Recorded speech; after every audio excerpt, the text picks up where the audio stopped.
Okay. Calling the meeting to order. Board of Education, September 26th at 6:35. Roll call. Mr. Grippo? Present. Mr. Hopkins, Dr. Hopkins, excuse me. Miss Inocencio? Mr. Jackson? Here. Miss LaCourte? Here. Miss Maris? Here. Mr. Parker? Mr. Shaban? Here. And Miss Singh. You have a quorum. Great, thanks. Oh, I don't know. She's probably getting a picture taken. She'll be here any minute. And then Dennis told me that he's running just a few minutes late, so he'll be here soon. So we adjourn now? I'll do the open public. Okay, Open Public Meetings Act. Can you read that, Ms. LaCourte? Try and check this out. In accordance with the... Thank you. In accordance with the Open Public Meetings Act, PL 1975, Chapter 231, Sunshine Law, copies of the public meeting notice were sent to the Courier News, the Home News Tribune, the Star Ledger, the Franklin Reporter, Tap into Franklin Township Clerk Manager, district schools, offices, associations, PTO presidents, and posted on the district website. Thanks. Next time we're going to cover it. I'll entertain a motion to adjourn to confidential session for the purposes of discussing confidential matters, including personnel matters. Minutes of the confidential session will be made public when the reason for confidentiality no longer exists. Moved by Nancy. Second. Seconded by Laurie. So moved. So we shall move and come back later. Okay, we are back from confidential session. So do we do another roll call? Okay. Pledge of Allegiance. Erica, can you lead us?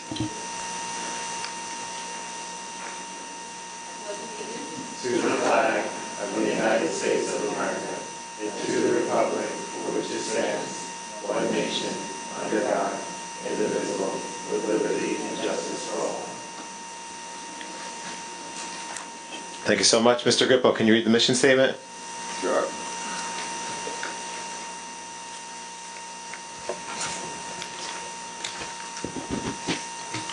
So the mission of the Franklin Township Public Schools embraces its diversity.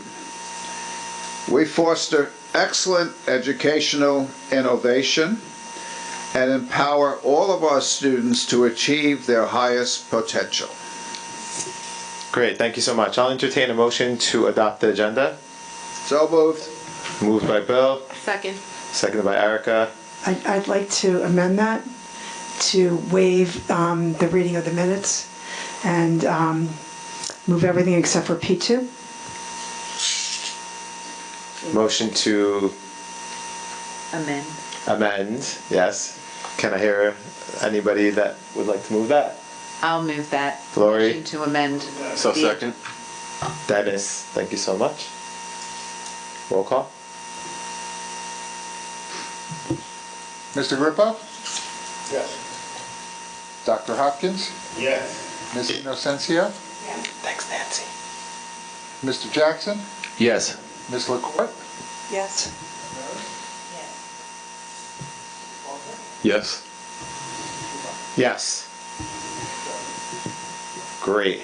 And we have our amazing student liaison here, Miss Vanessa Marino, to give us her student representative report. The floor is yours. My name is Vanessa Marino, and I am one of the student government BOE liaisons, and here are some of the things going on at FHS. The senior class is getting ready for early events of the year, including their pre-football game event on the 27th and homecoming. The student government will be running another candidate for NJSLA for state office. Auditions for the fall production, Almost Maine, directed by Miss Martinez and assistant directed by Miss Rad, began on September 12th. Phys Ed classes are wearing pink to support breast cancer awareness on Tuesday, October 1st and Wednesday, October 2nd. Freshmen will be electing representatives for their class council. The school store is now open and will be hosting a breast cancer awareness fundraiser. Pre-order a Pink Warrior tee for only $10. FBLA is hosting a book drive from now until October 25th. And finally, Club Rush will be running on September 26th and 27th with clubs looking to attract new members. Thank you so much, and you're always welcome here. We will now be recognizing the Franklin Township Warrior Education Fund and some of our staff, and to do that will be Ms. Clark.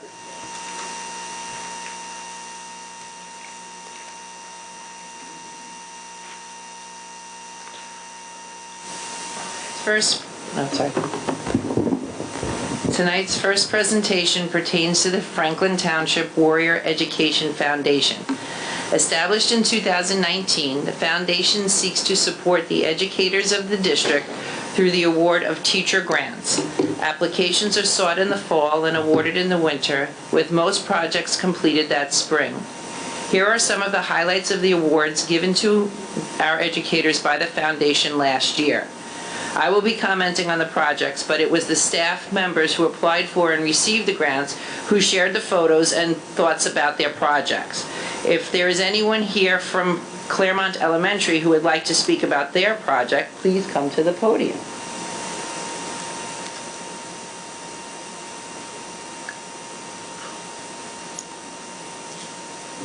I'll go back. You can go first.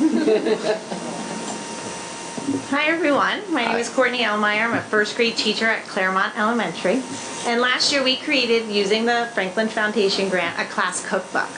One of our biggest keys is celebrating diversity and becoming one. All of my students submitted a recipe along with their family, along with pictures, to creating a class cookbook. We then printed the cookbooks. Each of the students got to take one home, and we added one to our classroom library as well as our school library as well. Oh, your phone. All right, so now we're going to go back to... Courtney, do you have a Italian recipe in there?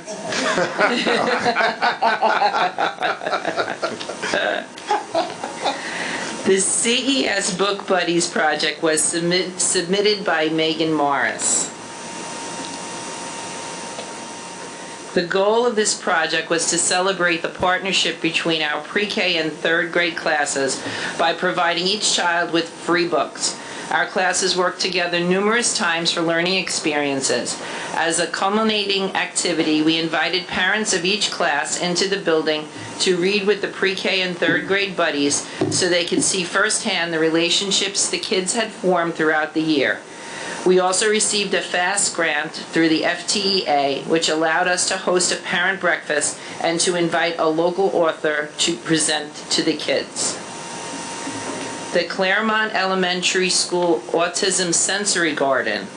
Lisa Maniti of Claremont Elementary School shared photos of their autism sensory garden, where the grant was used to buy gardening supplies. Staff members created sensory boards for students to explore music and art. The students also learned how to plant seeds, and they learned to care for their growing plants. We learned about the cookbook already. Now on to Elizabeth Avenue.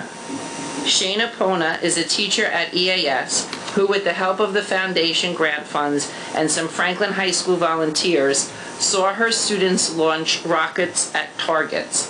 The students were able to explore the engineering design process by testing their rockets and making adjustments to get them just right. This project was featured at the EAS STEAM Night, which celebrates science, technology, engineering, art, and math. Franklin Park School Reader of the Month. Tanya O'Leary sought funds with her grant application to enhance the Franklin Park Reader of the Month program. Each month, students were chosen from each homeroom class based upon effort, improvement, attitude, or best reader. Each child's picture was taken and featured on the wall of readers. The students were also awarded a bookmark, a certificate of achievement, a medal, and one book of their choice. Nicole Janito provided information on the Franklin Park STEM Exploration Day, where third grade students worked alongside FHS Warriors on the robotics team to design and build a roller coaster for ping pong balls. Susan Spielman provided information about the Sustainable Jersey Junior Team at McAfee Road School. This grant supported our SJJ Club with their continued effort from last year to plant a garden in our school courtyard. This year we bought garden supplies including shovels, rakes, towels, landscaping fabric, watering cans, and gardening gloves. We used all of these supplies during our planting party this past May. During the planting parties, families planted new plants in our courtyard garden. This courtyard space benefits all of our students, providing them with an additional outdoor space to meet as a class and to give them a beautiful garden view from their classrooms. The garden itself was a great opportunity for students and guardians to get involved with the beautification of our school grounds and to learn about gardening. And here is their final result. That same teacher was also involved in the McAfee Road School Battle of the Books. This grant was used to purchase books for the Battle of the Books, an event that was held for the second year past year. Books were given to student teams participating in the reading competition. The school community benefited from this event as it encourages students to read for fun. Students had a great time reading and competing in the trivia battle. From Pine Grove Manor, Kristen Calhoun used her grant money to provide hands-on opportunities for PGM students at their STEAM night. She says, "We were able to get kits to make vortex cannons.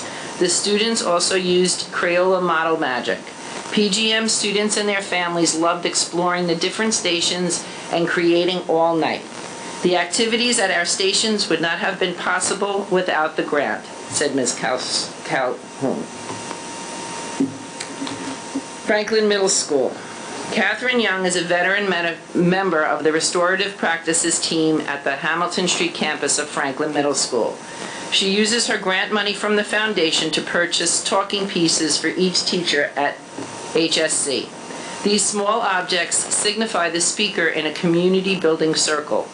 As Ms. Young says, these circles assist in fostering an environment where students take ownership of their learning. We expect to be recognizing the work of our Restorative Practices team at an upcoming BOE meeting. Melissa Langen, school counselor at the Hamilton Street campus, sought foundation grant funds to purchase resources which enhance their calming cool-down space. The fidgets, posters, and other resources contribute to social-emotional learning activities. Lizette Ormis's Big Colorful Imagination project allowed students to create projects which were brought to life using the color laser printer and cry-cut equipment. These projects included logo stickers and All About Me posters. Arissa Busanam used the foundation grant funds to support the HSC Anime and Manga Club, allowing her students to take home incredible projects such as paintings, both black and white and color sketches, origami art, calligraphy writings, completed color pages, glass paintings, novel reading knowledge, and a love for learning Japanese. Megan Nadeau from the Hamilton Street campus used the grant funds to obtain paintbrushes, paint and canvas panels for the students in the still life painting projects. She says they learned about color theory and applied those skills to create a still life painting. The project was very successful. Most of the students brought their artwork to be framed. The remaining few paintings that were left behind were displayed in the cafeteria of HSC Middle School campus. Zakiya Bashi is here today, and she's going to speak about the Franklin High School Global Warrior Project.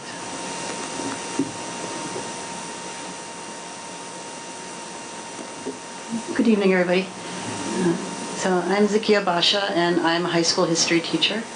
And the Franklin Foundation grant made it possible for us to launch the Global Warrior Project. And the funds were used to purchase a digital subscription for our students for the New York Times Upfront, which is a online magazine designed especially for high school students to stay informed about current issues.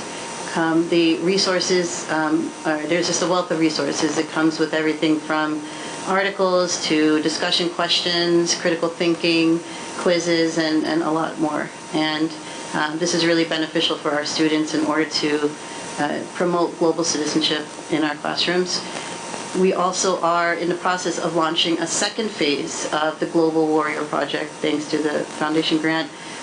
We are currently working with Dr. Solomon and the History Department in order to promote global citizenship throughout the whole school. So we're currently working to see which platforms we can use to not only make sure that our students stay informed in the classroom, but just as a school as well. So, you know, it's a work that we hope to keep going because it's, you know, really important for our students to have, you know, these skills to stay informed. Thank you.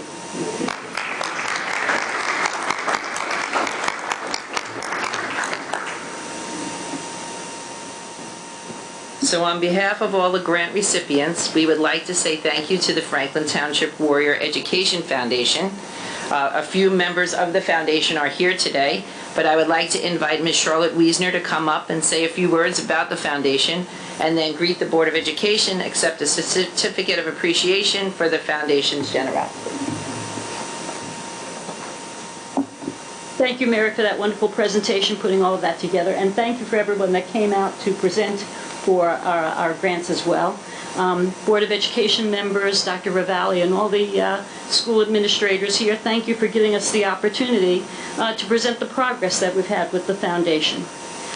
Present tonight is Ellen Wren, a retired teacher who was awarded a grant under our original program many, many years ago, and is now a trustee of the foundation. So you can see that these grants are always giving back. There's several other people. I know Lori Friedland is here. She's our secretary, so thank you so much for doing that job for us as well. I've had the honor of representing all the members of the foundation as chair, and I thank all of them for their support.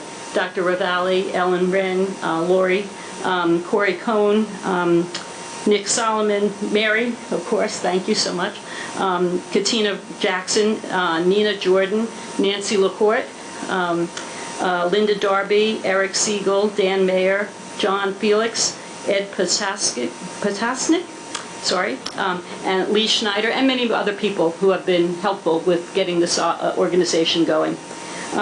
As a former assistant superintendent here for 38 years in Franklin, I kind of understand how important it is to encourage our teachers to create the new projects to stimulate students' learning and to stimulate thinking. And by taking the additional time that they had to do this, to create and implement the innovative projects to inspire and supplement the curriculum, our fabulous teachers have shown how these grants will really help our students connect and expand their knowledge. And thanks to all who came tonight, and thank you for highlighting all of it, Mary, for us to give us an overview of everything that we've done. From the very beginning, restarting the foundation under Mrs. Phyllis Bruno, she started this, reinitiated it from years ago. It's been my honor to continue as the chair for the past couple of years. I thank you for your support in our fundraising, especially the successful golf outings that we've had, and we've all been enjoyed being out there and having a good time. But your donations have really made an impact, a lasting impact, on our students and their future lives. We've had the privilege to expand our awards. In 2021-22, we gave 10 grants out for a total of $4,700, which increased to 14 grants in 2022-23, giving $6,200. And now this year, 2023-24, we have awarded 20 grants, giving $9,400. Throughout the 3 years, we have totaled 44 grants and have shared $20,400 with our students. This has only been possible through the tax donation, the tax deductible donations, which you have given us as donors and supporting us with all of our issues. We ask you all to look at the website that we have, ftwef.org, a wonderful website that has our mission, our events, the grants, grant applications, and ways to donate. So we value your continued support. We salute our wonderful and creative teachers who are putting forth the Franklin Students First. Thank you so much.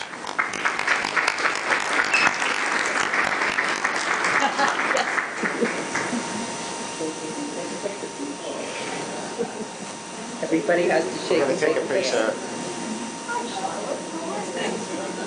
Thank you so much.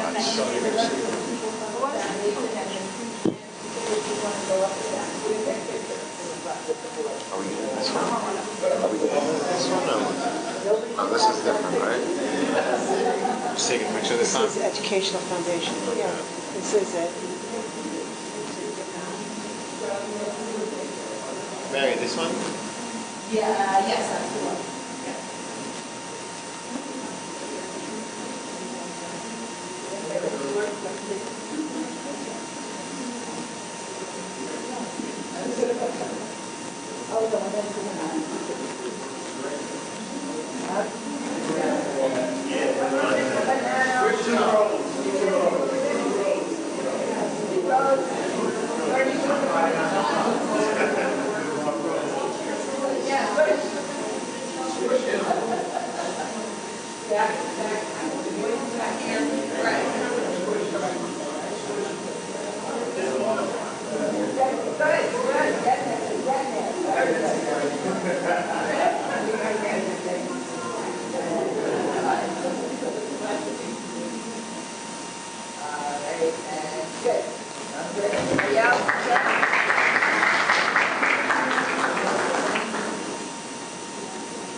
Alrighty.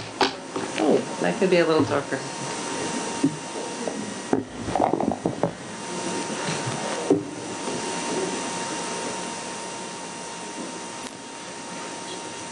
If I just may take a minute, I wanted to thank the foundation members. I want to thank the teachers for doing the extra to put the work in to apply for the grant. I want to thank the foundation members.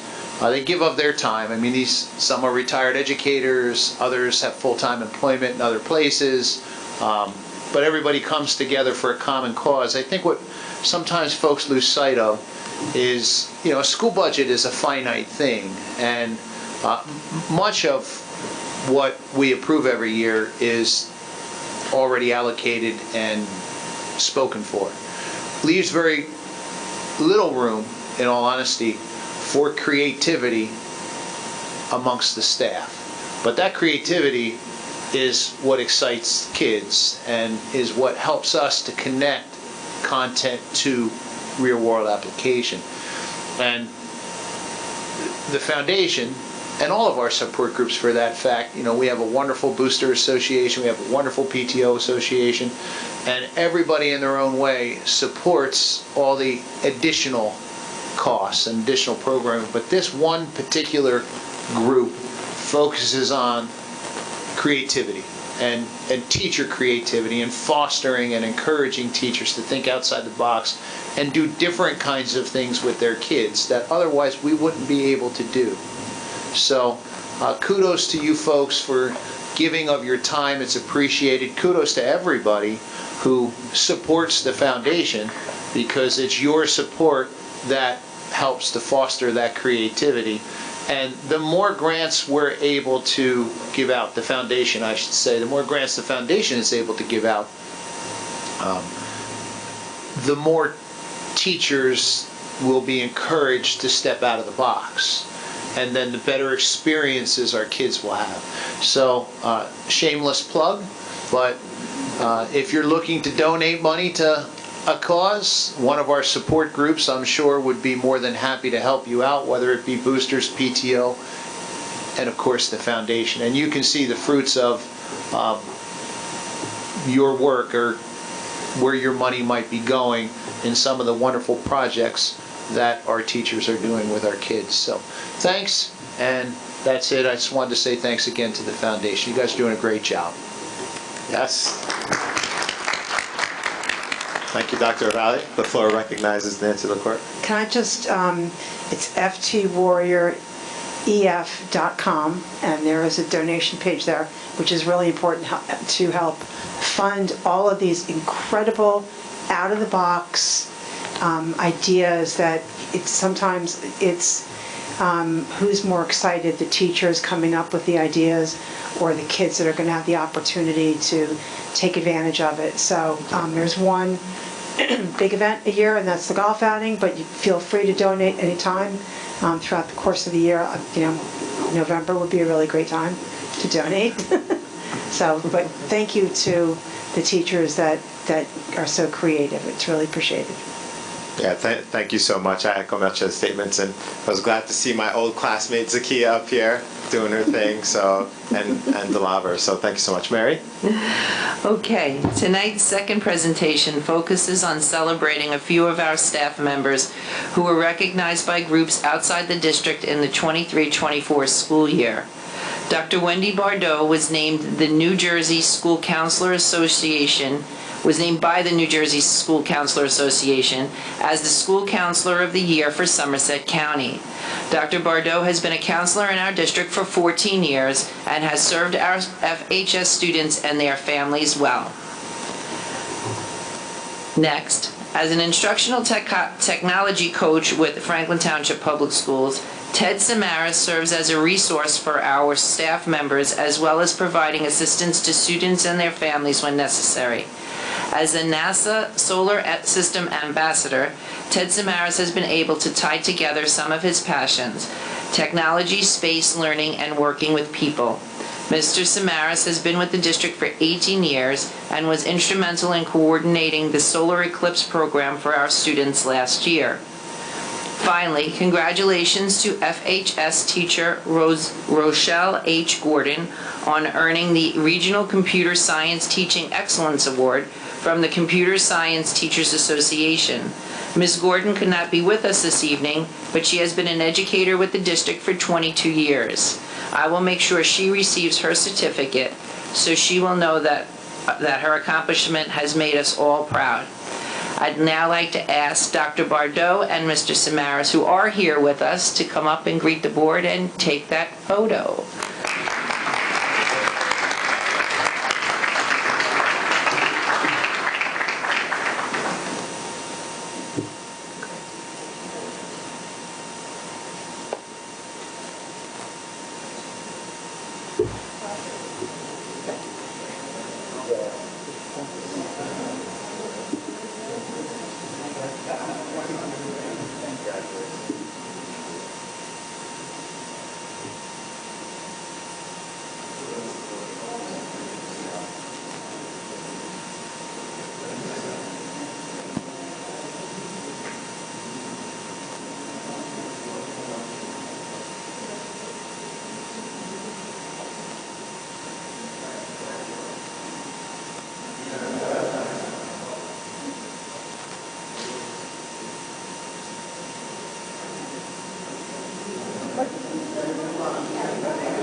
Okay. Next up, we have a presentation. Welcome to the 2023-2024 student. He's jumping the gun. He's jumping the gun. Next up, we have a presentation by none other than Dr. Loughran, our Assistant Superintendent for Curriculum and Instruction, on the NJSLA Student Achievement Data.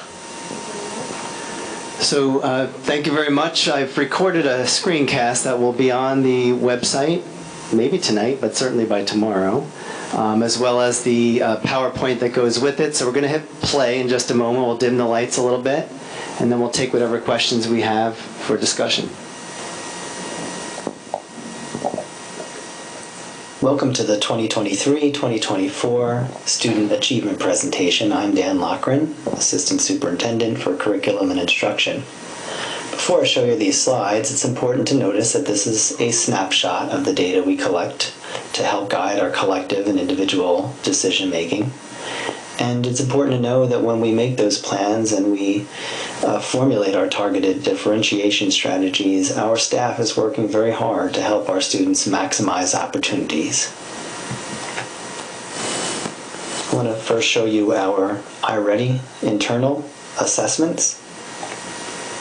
Our kindergarten students last winter started off in the mid-above and early on grade levels at about 56%, and then by springtime it was 77% with approximately 23% one grade level below, which is a pretty good start. That pattern holds true for all of our grade levels, where you do want to see green getting larger and red getting smaller from beginning of year to the end, and that's what we see in grades 1 through 5. And it's really what we see for all of our students by the end of the year, that they are making not only typical growth, but in our case, in our district, virtually every student is making more than typical growth, whereas 100% would be, typical growth, approximately a grade level. But 1.42, 142% means it's almost 1.5 times that, which is great. And this slide, similar to the last one by race, indicates whether a student in a family identifies as Hispanic or Latino. So there's our overall scores. Yes means that the student does identify as Hispanic or Latino, and no means that the student does not identify as Hispanic or Latino. In the past 3 years, you can see in ELA, we've slightly increased our mid or above grade level. We've decreased the grade levels below. For our NJSLA, that's our state assessment, we have 5 levels. The goal is to be in levels 4 and 5. Level 3 means you're close to that, but not there yet. And levels 1 and 2 mean you're a bit farther away from that, and we need to work to help all students eventually be in that 4 and 5 range. So this chart shows our test takers from last spring in English Language Arts, grade 3, 4, 5, 6, 7, 8, and 9. Each column works this way: district on the left, state percentage on the right, so that's district percentage of students who, in this case, in this column, are level 1. And this is level 2, here's level 3, here is level 4, here's level 5, and this column, these two columns on the end represent the combined 4 and 5, again the goal, district versus state. So this is grade 3, 38.6 compared to the state at 43, about a 5-point gap. This is grade 4, it's about a 5-point gap. This is grade 5, it's about a 2.5-point gap. In grade 6, we see a significant gap. It's about a 19-point gap, which I'll speak about in just a moment. This is grade 7, which is a slightly smaller gap, but still a large gap, about 16%, 15.5. And this is grade 8, where the gap is smaller still. And then this is grade 9, where again the gap is large. And even though this is one particular year, actually this pattern has held up in recent years, and it's something that concerns us, because if you think about grades 3, 4, and 5, students in their home schools are sort of demonstrating mastery over time and doing pretty well by the time they're in grade 5. But when they come to grade 6, there's that transition to a new school, different expectations, and we see a larger gap there. But, which has also been true in recent years, is when the 6th graders move to grade 7, we typically see some improvement. So, even though, again, this is in the same year, this pattern holds up for our 7th graders. So this gap right here, which is 15.5%, actually was larger last year. It was about 21%. And then the same thing here, grade 8, it's only 6 points apart compared to what was a larger gap for this group in the previous year. Right here, grade 9, again we see a gap that's large, and that's when the students move to grade 9 in the high school. And so again, adjustments are being made, and that's something that we're studying. This chart just depicts what I just showed you in a different format. So if you want to rewatch this or hit pause and again look at that more closely, it's the same information presented differently. This is presented by different demographic subgroups: special ed, special education, multilingual learners, economically disadvantaged. And this is by race: so Asian Pacific Islander, Black or African American, Hispanic or Latino, white, 2 or more races. So again, these are percentages of levels 4 and 5. And so again, looking at our total, approximately 64% of our students are either proficient or approaching proficiency. 36% are not yet proficient. Compared to recent years, it's a slight uptick this year compared to last year, approximately about 1.2% overall improved compared to last year and the year before that. So we're doing various interventions at the K-5 level. We're looking to take more advantage of our new literacy program. This was our first year using Benchmark Advance. We're also now using Adelante this year for the first time, which is helpful for our bilingual, multilingual learners, and also many other Benchmark Advance related as well as iReady related supports. In grades 6 through 12, as I pointed out, we're really looking at those transitions, and we're concerned with when a student moves from 5 to 6 or from 8 to 9, what can we do to help our students perform, in more aligned fashion with their grade level peers across the state. So how are we doing that? Vertical articulation, item analysis, and we're targeting skills through intervention. So this is our math data. Again, our kindergarten students from the winter to the spring. You want to see green getting larger, and you do. You see that pattern here in grades 1, 2, 3, 4, and 5. You also see that positive outcome by the springtime for all demographic groups in terms of race. Even here, 95% of growth, again, we talked about that with the ELA, 100 is the expected percentage. All but one of our groups met that, and we're taking a look to see, if we can determine how we can get our American Indian or Alaska Native students to, be right on par with all students. Again, this is all of our data for math.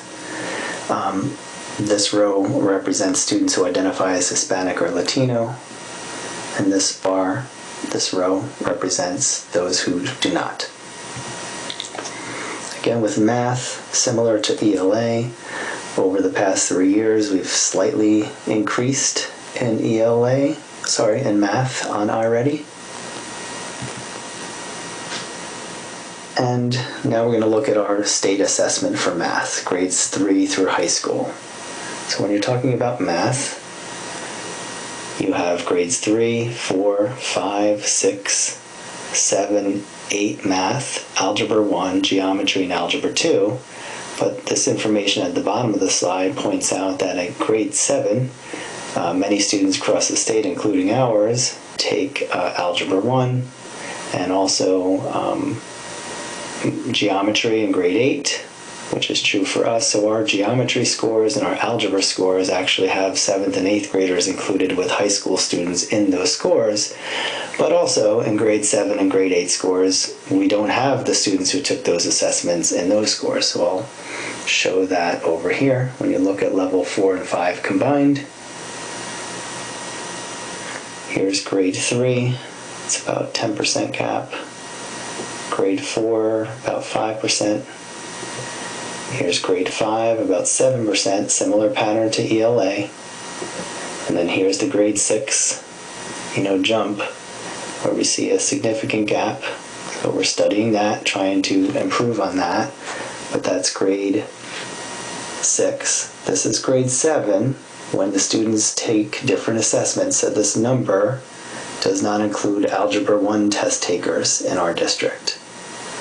This number right here doesn't include geometry and some Algebra 1 test takers. So it's a much smaller percentage, there's more students not in that number. And then this is Algebra 1, all test takers in our district. This is geometry, and this is Algebra 2. So when you're looking at different subgroups of students, demographic subgroups, special education students, multilingual students, economically disadvantaged students, these are the percentages of level 4 and 5. When we're talking about demographic subgroups by race, 59% Asian Pacific Islander, etc. These are the percentages here of level 4 and 5. So when you combine proficient and approaching efficient, it's approximately 55%, and not proficient is approximately 45%. Not proficient yet. Again, remember that it tests 3 through 8, plus algebra, geometry, and algebra 2. When you look at our comparison data, it's approximately the same, slightly below last year, close to 55%. So at grade 5, we are using different interventions to help maximize opportunity for students. Those are shown on this slide. And at grade 6, grade 6 through 12, one thing that we learned about this year is we do need to incorporate more timed classwork activities and summative assessments to support students in building their stamina. Apparently that's something that we can have a lot of growth in, something that we're looking to do more. And there are some more interventions listed here as well. In science, this is the state science assessment. We have advanced proficient, proficient, near proficient, and below proficient levels. And so when you take a look here, you see grade 5. Let me zoom in a little bit. This is grade 5 at the district compared to grade 5 at the state. This is grade 8 at the district compared to grade 8 at the state. This is grade 11 in the district compared to grade 11 in the state. You're looking at the subgroup data, special education, percentage at levels 3 and 4. Multilingual students, economically disadvantaged by race. And if you were to total that up, it's about 54% are proficient or near proficient, and about 46-47% not yet proficient. When you look at, and we're concerned, we'd like to have a higher percentage there, and we're working on it. We're still overcoming some of the effects of the COVID instruction that happened when students were learning at home, and we're not able to learn with the hands-on manipulatives they normally would use in science. But we are glad that it's slightly higher than last year, so we're up about 5 percentage points, and we're hoping to make bigger strides in this current year and in years to come. So these are some of the things that we're using in science. We got some more manipulatives. We have more question sets, and we're asking our teachers to give even more targeted feedback to students to help push them to higher levels of achievement. Our dynamic learning maps is a state assessment that's an alternative assessment, an alternate assessment for students with the most significant cognitive abilities. And the scores are by emerging, approaching, at target, and advanced. And we do this for ELA, math, and science. So it's probably easier to zoom in here. So we had approximately 78 students take ELA and math assessments and using the dynamic learning maps. And these are the percentages of this color. Light blue is ELA, yellow is math, dark blue is science. So those are the percentages in each content area that are emerging. These are approaching, at target, and advanced. So they'll use this data in conjunction with the ABLLS assessment and the AFLS assessment in order to design and implement individualized program tracks that are part of every student's IEP. Our advanced placement results. We always like to look at our enrollment. We've been working hard in recent years at ensuring that every eligible kid, every kid who has shown that they are a strong student and otherwise are in honors classes, that we want them in AP, and we'd like, obviously we'd like that percentage of enrollment to be reflective of the typical enrollment in our school. We call that proportionality. We're not there yet, but we're getting closer to that. So, for example, 12% of the students at Franklin High School identify as Asian, but 27.6% of students in AP are Asian. So it's it's well represented for sure. It's even more represented than you would expect, right? Black students, 32%, 25% are enrolled in AP, and that's a lot, closer to proportionality than we've had historically. Hispanic, similarly, those numbers are improved where more students are taking AP who identify as Hispanic or Latino than have in the past. And these are multiracial, these are white. Our score distribution, the score you want on AP is a 3, 4, or 5 so that you can transfer those potentially to colleges. 1 and 2, it's still good to take an AP test as an experience, but you won't be able to use a 1 or 2. So you really want 3, 4, and 5. Approximately 55% of our students earn scores of 3, 4, or 5. We're working hard to try to improve that as well. So we included SEL and culture climate on this presentation because this is something we've been really focusing on, especially this year with NJ Sky, but in recent years with Panorama. And New Jersey Sky and culture climate is important to think about because academic achievement is affected by culture climate, so are all of these other good things like improved attendance, graduation, bullying and violence, inclusion, all the above.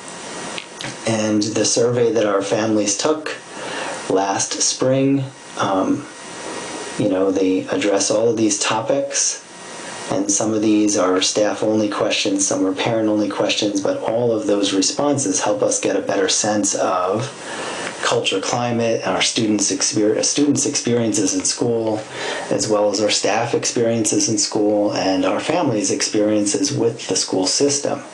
So if you take a look on this summary chart, these 4 columns represent topics where it's a 4-point scale. So a 4 would be the highest answer. A 3 is a good answer, right? A solid answer. Anything under a 3 is, might be low. But here we see student responses that are highest, and they've told us they experience, a healthy sense of physical safety in school. Same with students in grades 6 through 12. Our staff has told us that they find the staff and student relationships to be very positive and are parents and caregivers tell us that family support and engagement are very positive. And then the areas where those groups told us we need to work on some things, students in grades 3 through 5 told us pro-social, student interpersonal behaviors, negative behaviors, those are things we need to work on. In grades 6 through 12, things like those behaviors. Staff told us that academic culture and classroom practices could improve, different behaviors could improve, and our families told us that they would like us to concentrate on more supports for social emotional learning. So we use this data for a school climate change process where we collect data, we analyze it, we develop goals, we design and revise goals, we implement and monitor strategies, and we have different teams at each school that work on this, and including in this New Jersey Sky context. And we're glad because we know that will ultimately impact our students' experiences in school and those outcomes on not only state assessments, but in all the things we do in school. So if you have questions about the assessments themselves, the state assessments, you should look at these email addresses here in the left-hand column. If you have content area specific questions, if you click on this link here, it'll take you to our content area supervisors. And if you have questions about this presentation itself, this is my email address. Please don't hesitate to email me. Thank you very much. All right, thank you. Mary, I'm not sure if you're in that room. If someone help me with the lights, otherwise. What questions can I take? Well, let's go down the line. So, Dr. Dennis? Mr. Jackson? No questions. Great presentation, Dr. Loughran. Thank you. Mr. Grippo? So Dan, when's the next step with progress monitoring? And,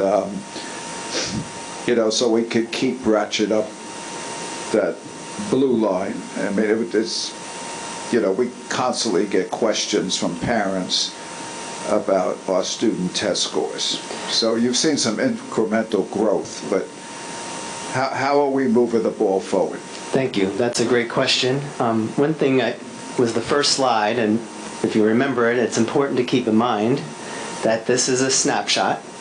So this is a given test on a given day, and it's a snapshot in time. So, you're looking at students in 3rd and 4th and 5th and even as high as 10th grade and, maybe some in 11th grade.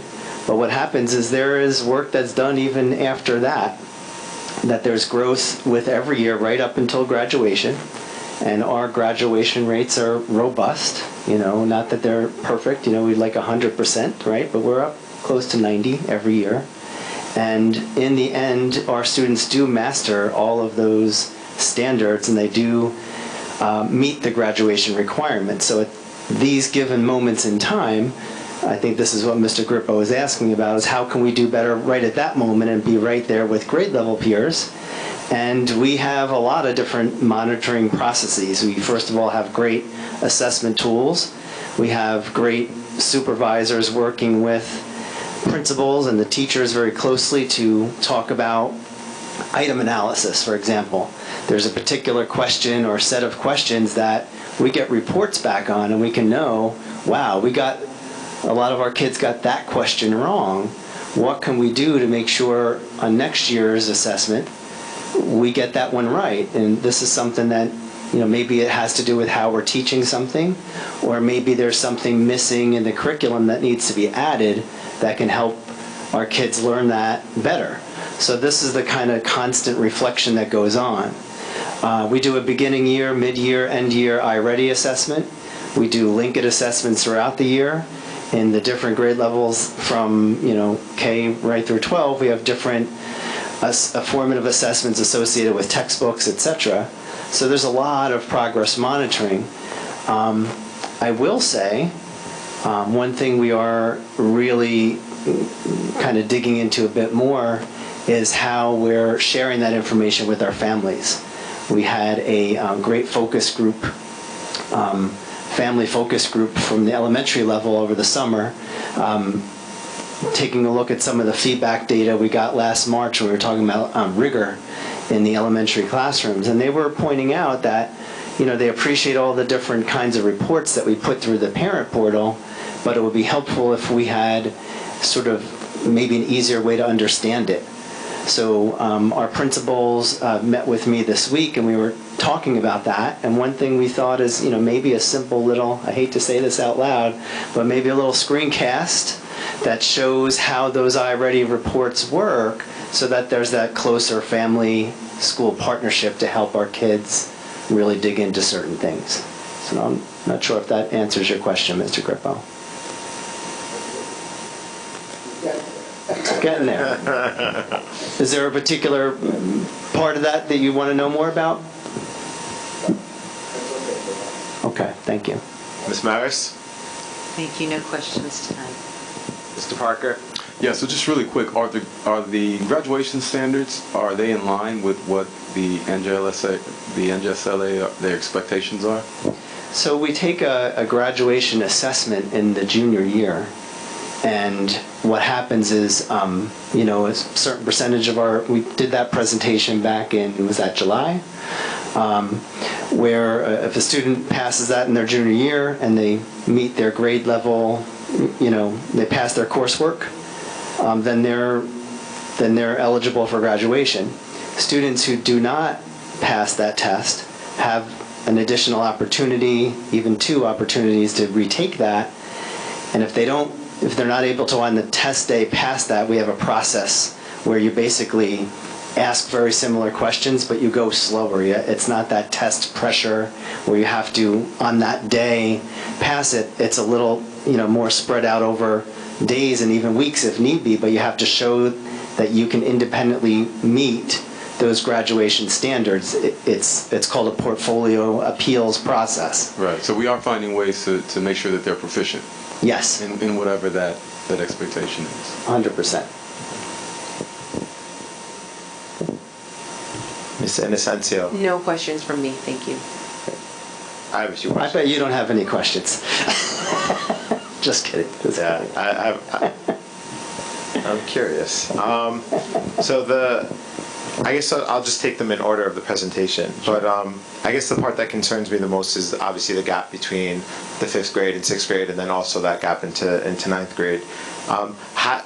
You mentioned something and I didn't know how to understand it. You said this is, I think, typical, and or sort of what within the expectations. Is it that grade that suffered a lot of learning loss is sort of matriculating and they're getting those lower scores, or is it that typically when people make that transition or the kids make that transition, that's when we see the lower scores? Sort of both are true. So okay. It is typical. There have been studies on this. It was a sort of a big movement even in New Jersey 10, 15 years ago, that those transitions, from one grade level to the next, that there is always a struggle, and often kids will be affected by that.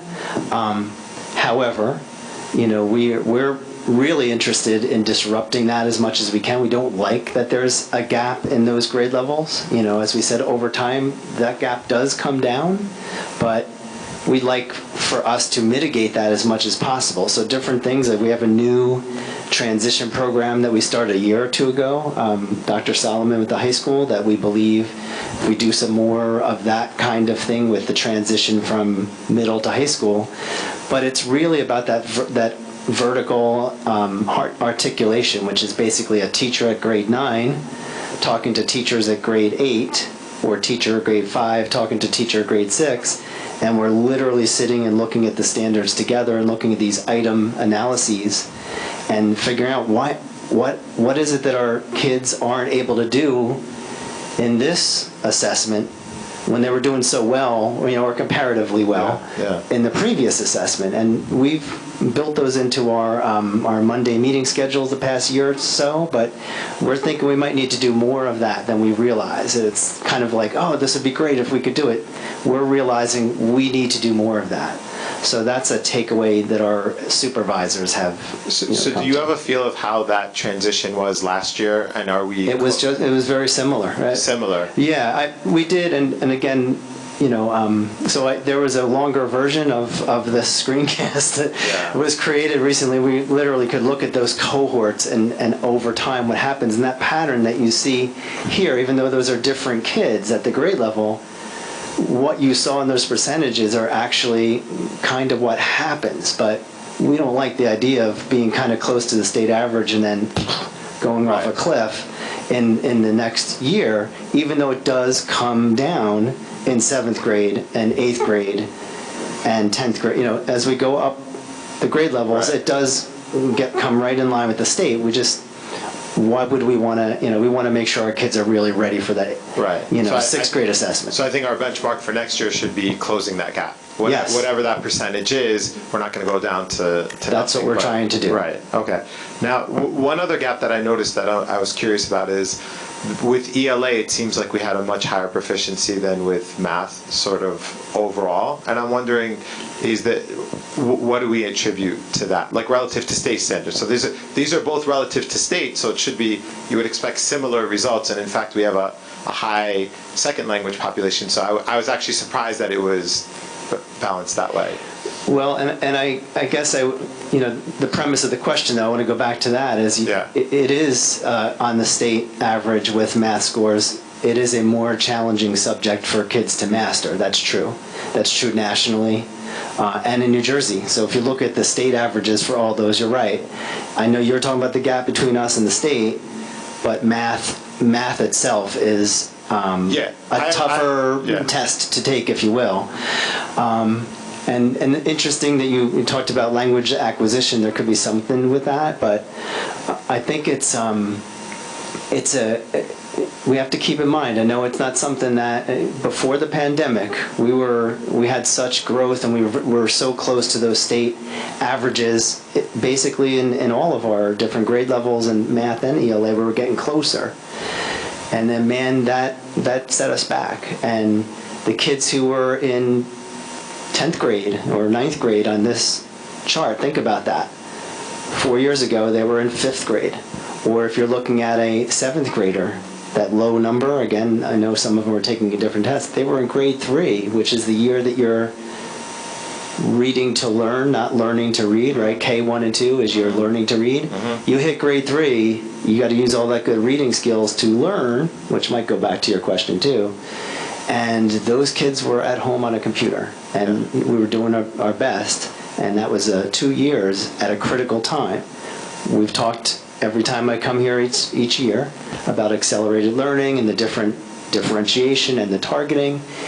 I mean, we have folks in this room who literally do this all day long, whose job is to look at the data and help the teachers see different patterns, different groups, and to really help kids individually. We don't treat everyone the same, just go, okay, let's all do the same thing even though we have different starting points. It's very targeted, and the idea is that the boats will rise together by being individualized with that targeted instruction. So,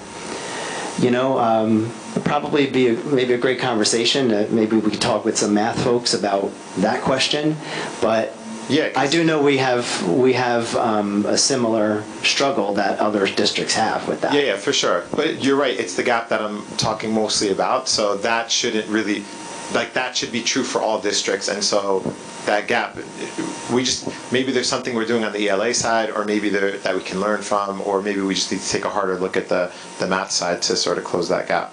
One other question is that when you did the ELA and the math, it was sort of by year, and then for science it sort of skipped years. What's the... They assess at grades 5, 8, and 11. That's just the way that they do it? Okay. Yeah. And then for the AP classes, I saw that you compared it to 21, but do you have a feeling for how it compares to before we sort of implemented the equity plan? Because I know there's been a pretty stark difference. Is that right? Yeah, we had charts here about 4 or 5 years ago where we showed the before and the after. It was stark. Yeah. So we're seeing smaller adjustments over the years, but when we had not been conscious of recruiting, it was wildly out of proportion. Yeah, I think it would be helpful to always have that reminder there, just to show that sort of progression, because you're right, now it's sort of 1 or 2%. I think my final question is, do we have a sense for, now that we've increased, I think I may have asked this last time too, but now that we've increased the proportionality to be more in line, how those kids are doing respective to, because I know you break it down by race and other things, but I'd be curious to know how many 3, 4, and 5s are with the Hispanic and Black students that are now more into those AP classes. Is it just that they've been introduced to AP classes, or are they actually succeeding? And that would be one indicator of it. And that's one measure of defining succeeding. Yeah, of course, it's just one measure. Because there's a grade, and there's also the experience. I mean, you're taking a college experience in high school. We know from the research, the reason why we worked with equal opportunity schools is, if your kids are in honors classes, that's nice, that's good, it's a challenging course. But if you're not in an AP course where it's really challenging, then those are the kids who either don't go to college sometimes, or when they go, they really struggle. So literally taking an AP course, again, I can do better by looking at the reports themselves, but something like twofold, whatever the percentage is, you do a lot better at going to school and staying in school just by taking an AP test. Now, if you want to have that, transfer and count for college credits, you need that higher score. That's what we all want.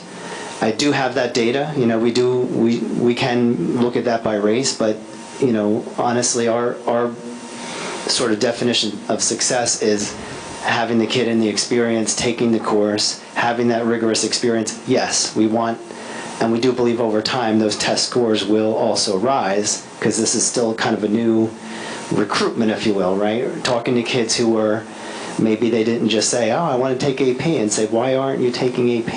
Right. You have an A in an honors class, come take AP. And then, that's still categorically different from an honors course. It is a tough course. Fully appreciate everything you said, and that absolutely makes sense. If you do have that data, I'd like to see it. That's all I have. Thank you. Thank you so much for your report and all the excellent work. No problem. Anybody else?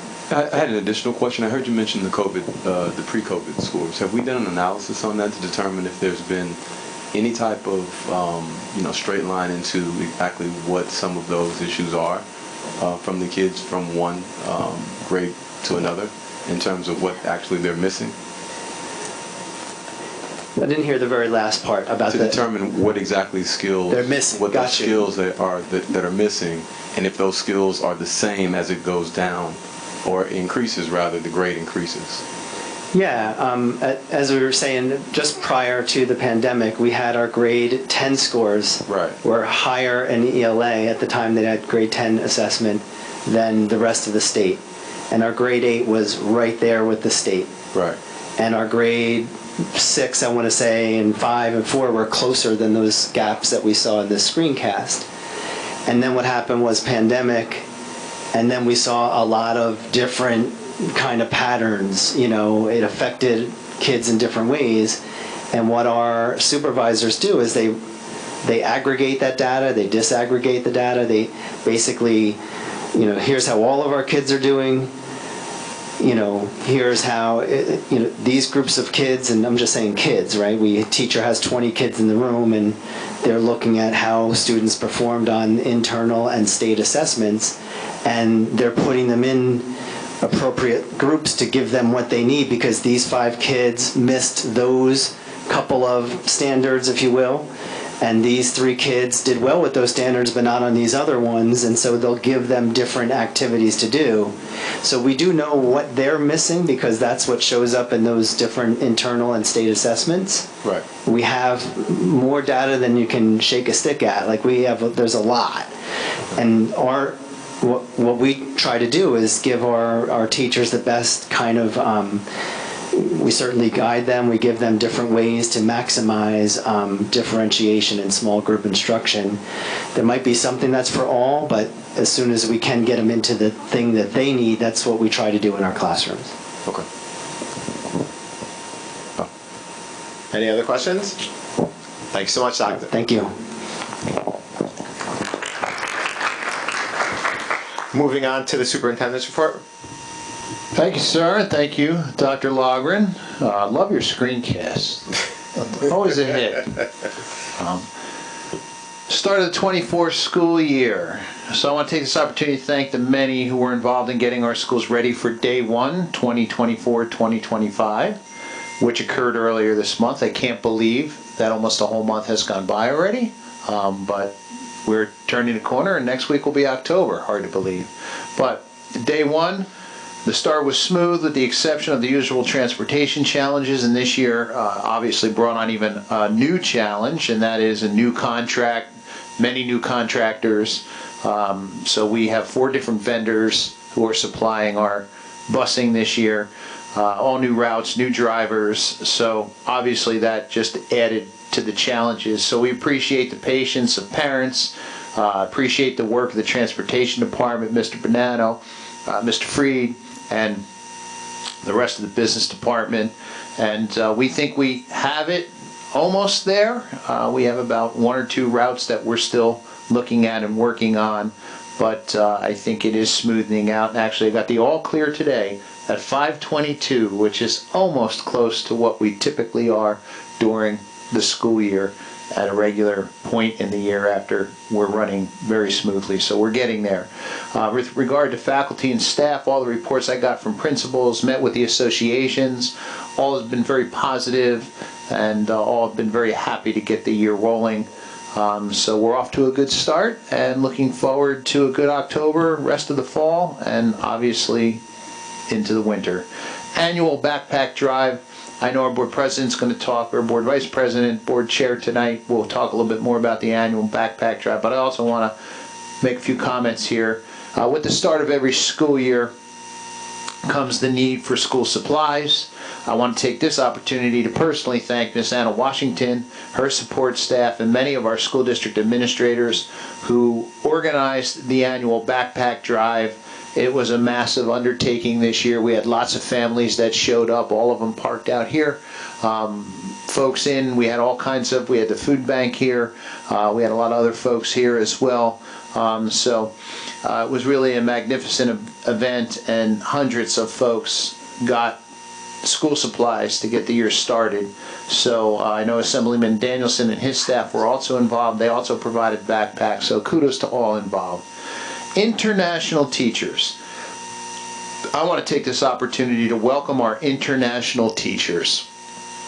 After a successful pilot year, we have been able to onboard 8 more international teaching candidates, raising the total number of international candidates to 9. Fantastic. These are highly qualified, experienced teachers that come from other countries.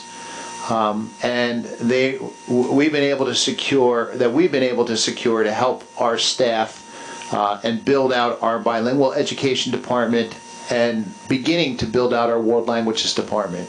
And special thanks to our former supervisor of human resources, Jackie Schneider, and our current supervisor of human resources, Ms. Colleen Devlin.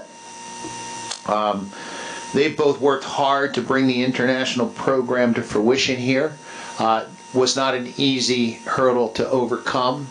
There are lots of regulations at the state level that allows for the program, but not lots of folks who were familiar with those regulations.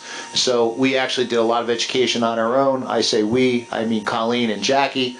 And Colleen and Jackie were able to navigate what proved to be a very difficult system with our first candidate who worked in Miss Miles' school, and we were able to work with that particular candidate in getting her onboarded and getting her through the certification process, because although she was certified and highly qualified in her home country, that has to translate to here, and you have to get a teaching certificate here for our state in order to teach in our classrooms. So they were able to make that happen, which paved the pathway for others. And now we have a team of 9, and they are filling roles in what has become impossible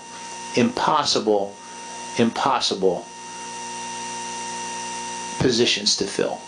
World languages teachers are not available. They're not graduating colleges. There's just not a pool of candidates. And bilingual teachers, that pool is even further depleted. But we've been able to combat that with this wonderful program, and to have 9 folks, we are the envy of lots of other districts, and we're not allowed to share the secrets, Colleen, right? Because we want to be the only one who can bring these folks in and work with them. So kudos to you guys, appreciate it, and I know our folks are off to a great start, and looking forward to continuing working with them and continuing to grow that program, because it's a great experience for those highly qualified teachers, and it's a wonderful experience for our kids, a wonderful experience. So I'm going to close with some sad news, and that is Mr. Wilson's retirement. So Mr. Wilson, I just want to take a brief moment to regretfully inform the community that on tonight's agenda, Mr. Orville Wilson, after more than 23 years of service in the Franklin Township School District and near a 50-year career in public education, has decided to retire effective January 1st. I wish to personally thank Orville for his many years of outstanding service and let him know I was honored to work alongside him for the last decade of his career. We realize finding someone like Mr. Wilson, who has been such an effective school leader, will be a challenge for sure, but we pledge to do our best to rise to the challenge with the hopes to be in a good position to name his replacement as soon as possible. To Mr. Wilson, although you might be formally leaving us in December, we know you will always be a warrior for life. Thanks again for your outstanding service, and we look forward to working with you over the next few months to transition in your replacement. And you are not allowed to leave, darn it. Do not accept his resignation. Just say no. 6 days or nothing.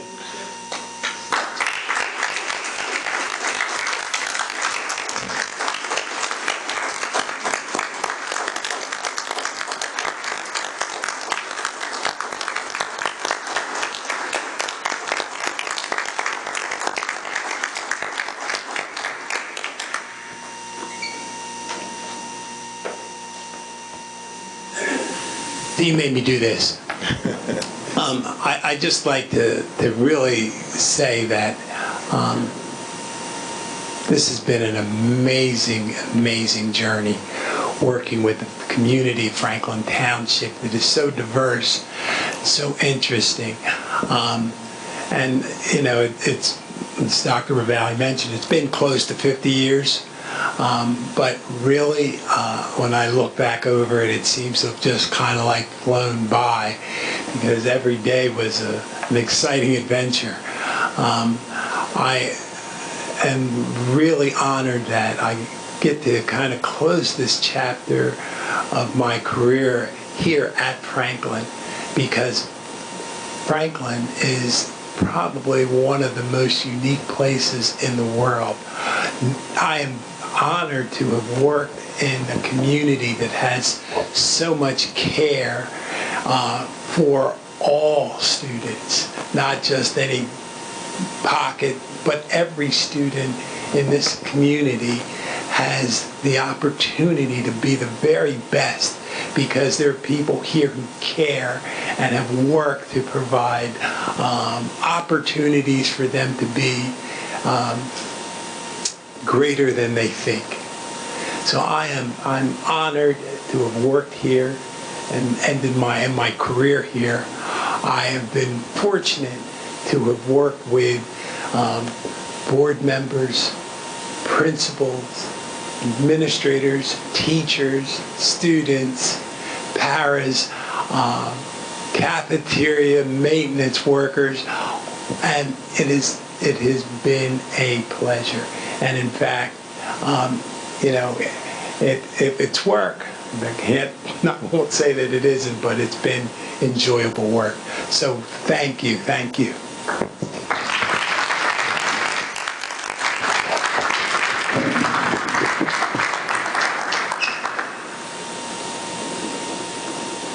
You good? All right, great.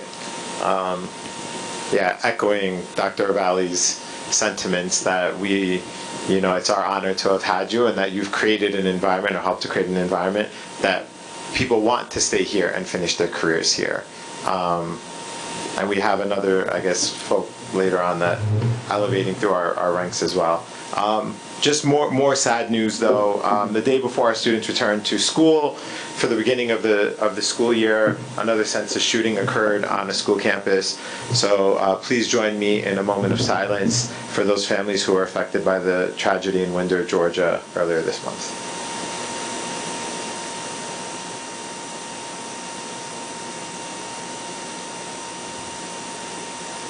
Thank you so much for that. The back to school event. So the district's preparation for our students' return to school once again included an annual backpack drive, as Dr. Valley had mentioned. In addition to backpacks and school supplies from our longstanding sponsors, including Assemblyman Joe Danielson, the Franklin Township Police Department, and the Teachers and Administrators Associations, this year we were able to include a produce stand from the food bank at our district-wide event and a pop-up back-to-school clothing table sponsored by KIDMA. KIDMA is a new organization in town. I was part of the formation of it, where they're giving food and clothes and so on to a lot of our students at the Pine Grove Manor. I went to that event, the back-to-school. Miss Miles, Principal Miles, did a fantastic job. It was such like a warm, wonderful, you and your staff environment that I was really happy to be a part of. And so thank you so much for doing that. Many thanks to our other donors and community groups who are able to participate in these events and help our student families start the school year off positively. These groups are mentioned on the district website, but to name a few, many thanks to the Community Baptist Church of Somerset, Point Community Church, and the SHI International Corporation. Thanks to Jessica and Mary Gondik of Confectionately Yours, who collected and donated school supplies, and Nick DeMiglio, who delivered them. Thanks to Majid Mohammed on behalf of MetLife Investment Management and Donna Grooms of Keller Williams, Greater Brunswick in Somerset for their supply of school supply donations. Thanks for the financial donation of Dr. Cassandra Holcomb on behalf of the National Society of Phi Delta Kappa Epsilon Alpha Chapter, President Miss Marlene Davis Bonds. Thank you also to those organizations who provided resources and information at the backpack events, including Zoo Fall, Community Food Bank of New Jersey, Somerset County Department of Health, ICNA Relief, Rutgers, New Jersey Agriculture Experiment Station, and St. Peter's Hospital, and NJSLA. So that concludes the Vice President's report in this case. Now I'd like to open or have a motion to open up comments from the public, 5 minutes per speaker, agenda items only. So moved by Nancy, seconded by Mr. Parker. We are now open. Just please mention your name and your address. Benjamin Guy, 35 Patton Drive. Just wanted to comment on a couple things that you guys were talking about. One is the deficit between the school districts when the kids transfer. So one of the things that we all know in the school in this town is that we're very large. The reason why, like I said, a lot of times the kids are having a problem with transitioning is because it's adaptability to environments. So if a little kid is going to a bigger school, then it's adaptability of environments. And it's not a comfortable environment when you're going to something new, and the visits to the school and the parents not being involved in certain public educational activities hurts the environment when the kids are trying to adapt to it. So if there's no cultural groups that actually bond in that hurts the environment of the kids. And with us getting bigger, maybe every year, and more population coming in here, it's going to get more and more difficult because of language barriers that you're going to deal with. So culture-wise, if I'm not used to going on one side of the tracks, as I'll say, is that I'm not used to going over there to a specific school district or a specific area, and there's no welcoming events over there, then I'm not going to be adapted to that environment. That's just something that you guys got to get used to. That's why it's culturally you got to blend this community a little bit better by doing more cultural events around here, so that it's more adaptive, so people trust things. Because the kids are getting reflective because they don't play on different areas. Even if you're doing events like in different parks or doing something around here, so that people get used to different cultures and seeing them. So that's one of the adaptabilities that, as a school administration, guys should be adapting that. Even if you're hosting events here, just for cultural awareness and getting people used to them, it's something that you can actually adapt. So if you know the transition's happening, maybe you do events here to actually get people to adapt and saying, hey, look, these are some of your educators that you're going to meet next year, and do that as a welcome event. Because The more and more people trust people, the more and more they'll adapt to the transition at all, or as far as culture wise. The second portion is that just from an educational standpoint, and this is not to neglect anything in public schools or anything else, is that the standards are getting stale.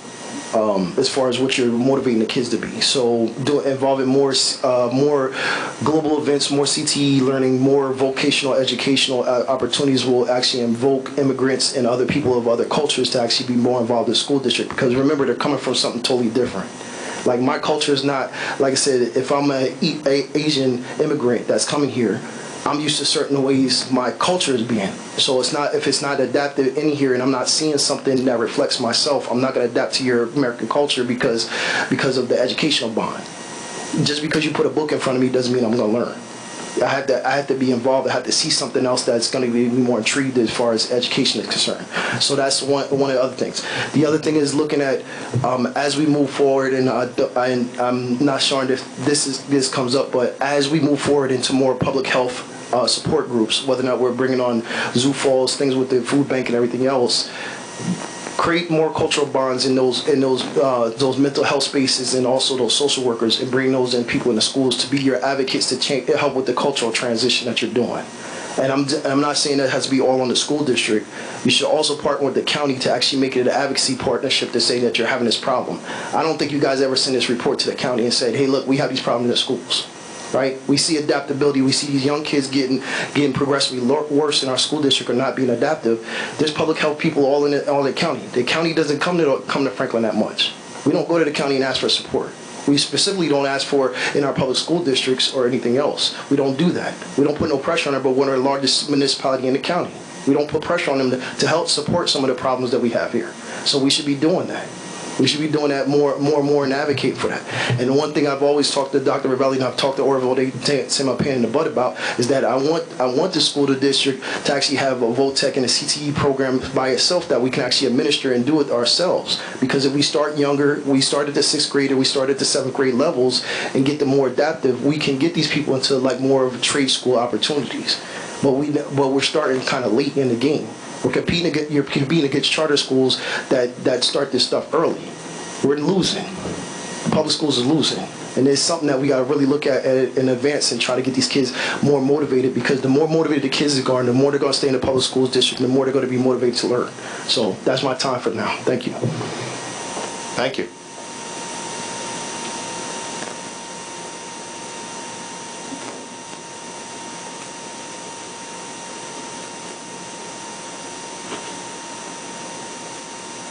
Good evening, everyone. Muncies Anderson, HA Court.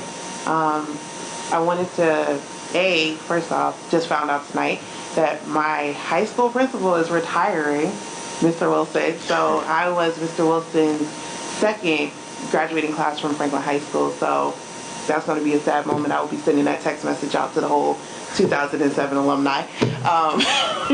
But with that being said, I just also want to let everyone know on the behalf of the President's Council, as you know, the PTOs in this district are very, very involved in how our students receive support as well as our staff.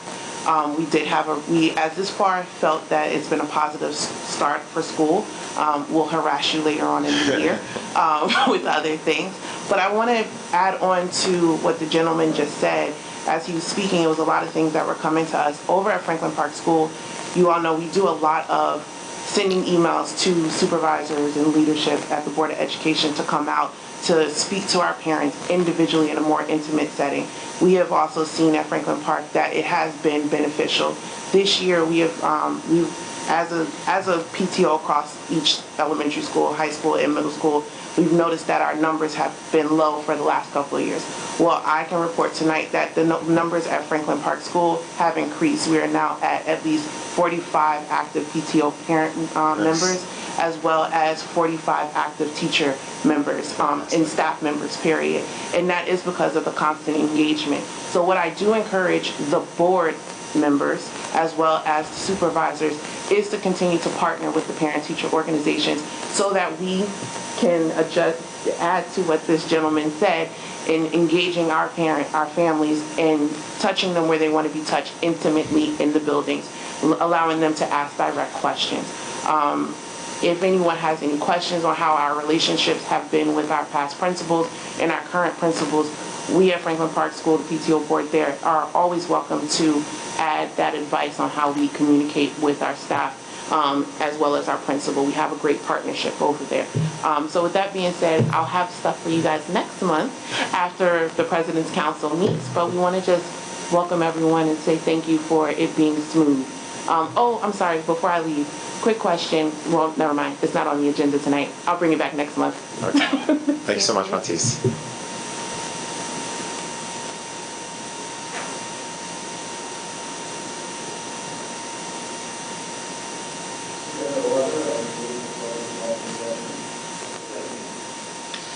Moved by Bill, seconded by Dennis. Session is now closed. We have the committee and liaison reports, but I think given the hour, we have those posted online if anybody would like to read them. And so we'll just move right on to new business. Like to move R1 monthly reports, M1 minutes of board meetings, A1 travel and related expense reimbursement, A2 approve school-connected organizations, which includes PTOs, A3 week of respect, October 7th through the 11th, A4 fire prevention week, October 6th through the 12th, A5 school violence awareness week, October 21 to 25, A6 Hispanic Heritage Month, September 15th to October 15th. A7 National Principals Month, October 2024. A8 a donation from the Triple B Foundation to Claremont Elementary School. A9 2024-25P a budget revision. A10 self-assessment, harassment, intimidation, and bullying grades. A11 acceptance and submission of the ACERS monitoring grant report. A12 corrective action plan for the findings contained in the ACERS grant monitoring report. A13 revised bylaw. A14 revised policies. A15 revised policies first reading. A16 revised policies or revised regulation adoption. A17 readoption of policy. A18 facilities use. A19 resolution in support of participation in the U.S. Department of Education Green Ribbon Schools application process by Franklin High School. A20 certification in support of policy 2270. A21 attorney-client fee contract. B1 warrants and payrolls. B2 financial reports. B3 contract approval A through S. B4 change orders. B5 receipt of bids. B6 award of bid. This is for student transportation services. B7 budget goals and calendars for 25-26. B8 transfer of capital reserve to capital projects. B9 reduced breakfast pricing. B10 deferred compensation. C1 out of district school students 2024-25 school year. C2 field trip destinations, there are none at this time. C3 field trip applications, there are none at this time. C4 bioethics special project. C5 aviation flyover at homecoming football game on October 25th. C6 advanced manufacturing memorandum of agreement. C7 digital transformation design fellowship grant application. P1 salary allocation. Great, so that was a motion to move R1, M1, A1 through A21, B1 through B10, C1 through C7, P1 and P2. Can I have a second? Seconded by Bill. Do we do roll call? Okay, roll call please. Mr. Grippo? Yes. Dr. Yes. Yes. Mr. Jackson? Yes. Ms. LaCourte? Yes. Yes. Yes. Yes. So, okay, yeah, okay, so passed. I'd like to make a motion to move P2 personnel report dated today. Second. Moved by Ms. LaCourte, seconded by Mr. Grippo. Roll call. Mr. Grippo? Yes. Dr. Hopkins? Yes. Miss Yes. Yes. Yes. Yes. Mr. Parker? Yes. Mr. Shaban? Yes. Motion carries. Please, we'd like to welcome up Miss Giselle Perez.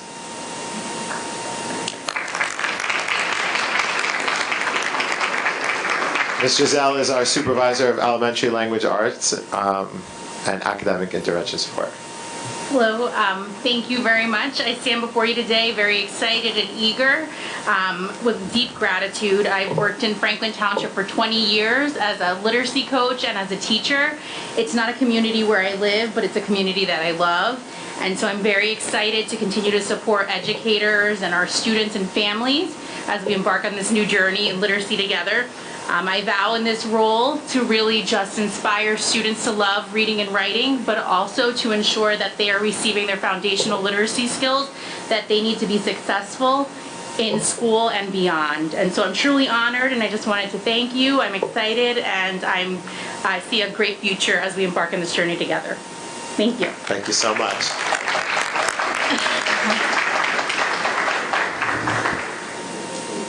Welcome to our new elementary supervisor of literacy. Thank you so much.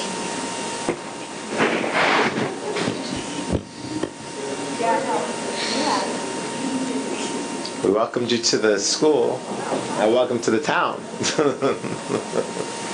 All right, so now.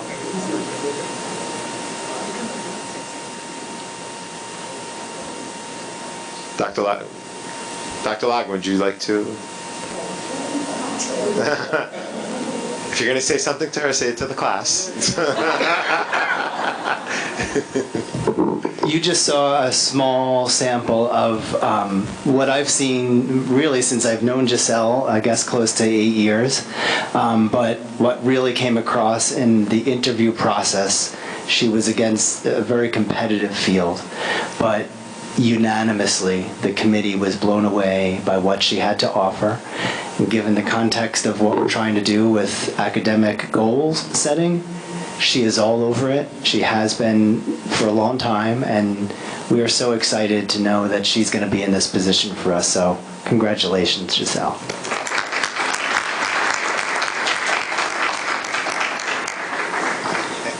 Welcome again. I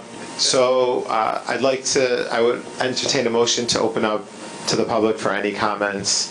Again, 5 minutes per speaker, and this is for any topic. So, Montis, you had mentioned that maybe you wanted to bring something up. No pressure. Moved by Ms. McCourt, seconded by Erica. Ms. Inocencio. No pressure. Montis Anderson, 8J Court. What I wanted to bring to the board is to review our relationships with the partnerships of the daycare centers that we have that are taking over the overflow for a pre-K program. There is a big divide between families that are going into the daycare centers. They're feeling, at least some of the centers, they're feeling as if they don't really have a home. Particularly for those that are at Little Genius on 27. They're feeling that because they're not a part of it, they can tell that they're not a part of it. Mm-hmm. Some of the parents are receiving emails from the daycare center stating, oh, there's donuts with dad or events with mom. But because they're not considered the paid students, their kids can't participate in that, which then causes for them not to be aware of things that are happening over at their home schools. We at, again, Franklin Park PTO decided that we wanted to open it up for if you are a parent at Little Genius and your child homeschool would be considered Franklin Park School, we would like you to join our PTO page so that you can participate in our pre-K activities. Mm-hmm. Because we do still consider these families warriors. Of course. It has put a bad taste in some of their mouths. Mm-hmm. We unfortunately had a parent disenroll from the program because of this particular incident. So I'm just asking that there's an oversight of the relationships that we have with these daycares, just in regards to the equity that we're bringing, because even though they're contracted, they're still representing us as a whole. Right. And with all the work that we've put in for the past couple of years, in regards to transparency and community and just blending, I think that we really need to talk about what that looks like with the contractors that we have. Thank you. Thank you so much. Do you want me to sign this again? You want to write again? Okay.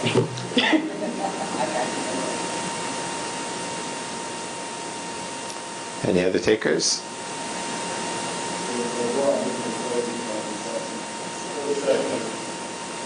Moved by Mr. Grippo, seconded by Mr. Hopkins, Dr. Hopkins.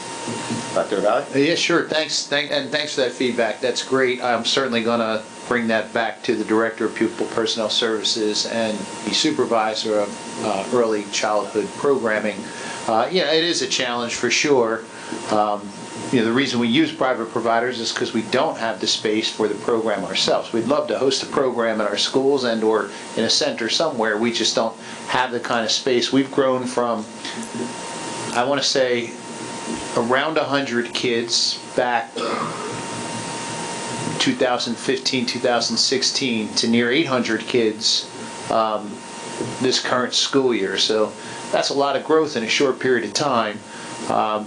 Fortunately, the grant does allow us to use private providers if you run out of space, but it comes at a challenge, right? They're not on our campus. Those students are attending other schools that are run by other entities, and we're essentially using their property and their program to fund that portion of, or to provide that portion of programming for some students. So it has been a challenge, but the feedback is great, and the idea is great, by the way. That's a great idea, to open the doors of Franklin Park and encourage those families to come in and, as I'm thinking out loud, which always gets me in trouble, but as I'm thinking out loud hearing you say that, maybe an opportunity to have an open house of some sort in each of those schools that, we can work on, and I can certainly talk to folks about. But getting them ready for what's to come. If you're not in the school this year, you might be next year, and you certainly will be as a kindergartner.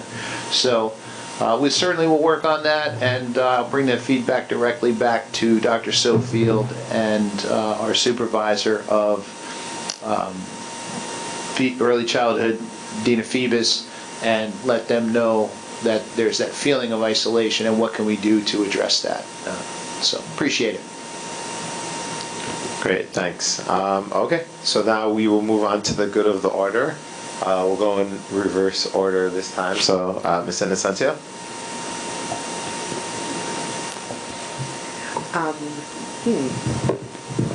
Mr. Wilson, I don't know how this is going to be a challenge to fill those shoes. In the short period of time that I've been on the board, I've had the pleasure of being on the Safety and Security Committee, and I've been just thoroughly impressed with Mr. Wilson, and you will be missed. Mr. Parker? Yeah, Mr. Wilson, your resignation has been that's been denied. That's right. Ms. Maris? I just want to congratulate you on your upcoming retirement. It's well earned. We will miss you, but if you leave town, you're in real trouble. Because we want to know where to find you in case we need some words of wisdom. Giselle, welcome. I know that you've been with us, but welcome to the new position. We're excited to see you shine, and I know you will. Congratulations. Mr. Grippo? Although you're not going anywhere,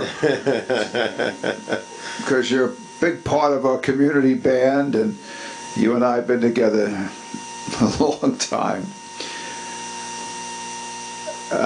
Good news, Elizabeth Avenue School is going to have its new marquee soon. They're installing it mid-October. The sign that's there now when you go down Elizabeth Avenue is a disgrace. It was installed by George Washington. And you're going to see a new sign thanks to Dr. Ravalli, but thanks to the PTO I had the pleasure of working with. It's going to be great. Giselle, are you still here? Where is she? Oh, okay. Your enthusiasm is infectious. And that's what makes the difference in life. Emerson said, "Nothing great is achieved without enthusiasm." It's such a powerful statement. And given that, I'm very enthusiastic tonight to share the news that the future YMCA of Franklin Township received a $750,000 grant last night from the state of New Jersey, or Tuesday night from the state of New Jersey through Joseph Assemblyman Danielson. Now, what does this have to do with school? What does this have to do with a school board member taking up your time now? Let me share some ideas. The YMCA will provide life-saving swim safety lessons to every one of our students and every kid in Franklin Township. And I'm very passionate about this. I've seen kids drowned. Recently, I just raised money to bury a kid 2 years ago, a 3-year-old who walked out of a provider's home and fell into the pool. Number 2, our Franklin High School swim team will have a home of its own. We'll be able to provide clinics for athletes, families, and training. The Y is the best with training. The Y presents an opportunity that Monteith was speaking about, and that is family gathering. It'll be a place in town where families come and do things, right? Not just swim. It's just not a swim and basketball place. There's activities in a Y. And number 3, it provides safe childcare, the safest childcare in America. So we're going to be so lucky. This is just what they call a lead donation in fundraising. The Y will cost $25 to $35 million. It'll take another 5 years to be built, but we've been pursuing this for 20. And we have a great staff working it. Dr. Ravalli has championed this idea with the Y, with myself, with many others. So we should be very, very excited and appreciative toward the Assemblyman, because once you open up the philanthropic gate with that kind of a gift, other money will follow. So I just want to share that with you because it has to do with our school board and our system here in Franklin. Thank you. Thank you. Ms. LaCour? Happy that school started. Well, actually, I am. I'm sure kids aren't, but it's Christmas for parents, so I'm happy about that, and I hope everybody has a great school year, and I'm glad to hear that we got off to a good start this year. I already talked to you, Orville, so, like, slit your tires outside so you're not going anywhere. And your enthusiasm, Giselle, just like Bill just said, it's infectious. And watching Dan be such a proud papa over here, he was bursting. It was priceless. So, and your recommendations, Monteith, were like, they're really interesting and insightful. So I really appreciate that. And that's it. See you later. Thank you. Mr. Jackson? Orville, you will be truly missed. You have indeed made an impact on this district. So we truly appreciate your service and staying here and doing the work. You truly will be missed. Ms. Perez, as you can see sitting around you, you have a great support system sitting around you, and you also have a great support system sitting behind this desk. So we're excited about you coming in and doing some amazing things. So thank you.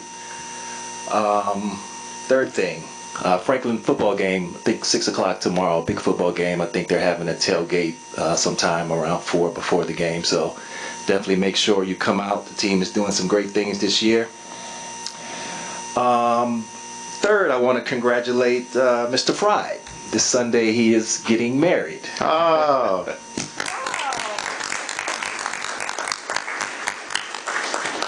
He may be sitting there looking a little nervous, but Sunday he's going to be okay. Sunday he's going to be just fine. And the last thing I want to do is just, it's a quote. If you can't fly, then run. If you can't run, then walk. If you can't walk, then crawl. If you can't sing, pick up a sax. But whatever you do, you have to keep moving forward. Keep moving forward, Franklin. Let's go. Thank you. Thanks, Jacques. Dr. Hopkins? Well, Ms. Perez, congratulations on your new position. Hearing great things about you. I'm sure you're going to continue to fly. Oval, you know, we still got a couple of months with you, so I'm not going to say so long or goodbye right now. But one thing, you will always be a cemented in Franklin. Heck, you get your name in the high school forever. So, so yeah, you have been a champion in the safety committee and has helped us and has helped shape the safety in the district. So I'm gonna leave it like that. We off to a great school year. A lot of things happening. Like Walter said, homecoming is upcoming. The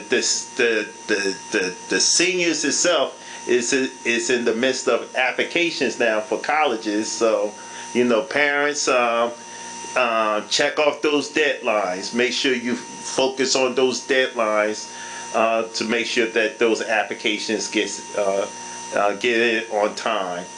And other than that, let's not wait to make our achievement at the end of the year. Let's start now at the beginning of the year. I yield back my time, VP. Thank you so much, Dr. Hopkins. Yeah, he's looking very comfy. I would like to also welcome Miss Giselle to her new position. We're very proud of you, and I hope that Franklin consistently will be a place where folks want to stay and grow, right? You know, Principal, soon to be Dr. Miles, also has grown with us, and I'm sure will continue to grow us, and we have many examples, and I hope that continues to go. Orville, sad to see you go, brother, but you've done an amazing job in this district for many decades, and we're very, very grateful to you. Words can't sort of give you the full magnitude of what you've done, but just take what we can as gratitude. Montes, thank you so much for coming. Your suggestions are always welcome. If you can have all the other PTO folks come and give us all the suggestions, we're here, we're open, we'd love to. And any engagement you need from us, you know, as a board to come to the schools or do anything, we're happy to do that as well. But the engagement for sure is something that we love. And you know, I know Ben left, but his suggestions were also really great of making a culture where those kids feel more comfortable, and that might yield a better sort of academic result. That would be fantastic. I wasn't here at the last meeting because I was in Egypt. I was visiting a lot of my cousins that were refugees from Gaza. One thing that I don't want to take for granted is that we have a beautiful school system and we have these teachers and everything here, because in my home area in Gaza, there is no school. School's been canceled since last year. There's been zero. I mean, talk about learning loss. It's not just COVID. There's no school. And there's been no school, and there will be no school. So all of my cousins are sort of suffering through that. I come here with a huge sense of gratitude for what we have here and what we can build here. And so super happy about that. Just wanted to share. Yeah, that's it. Thank you so much. It's been a long meeting. We'll close out. Have a great night, everybody.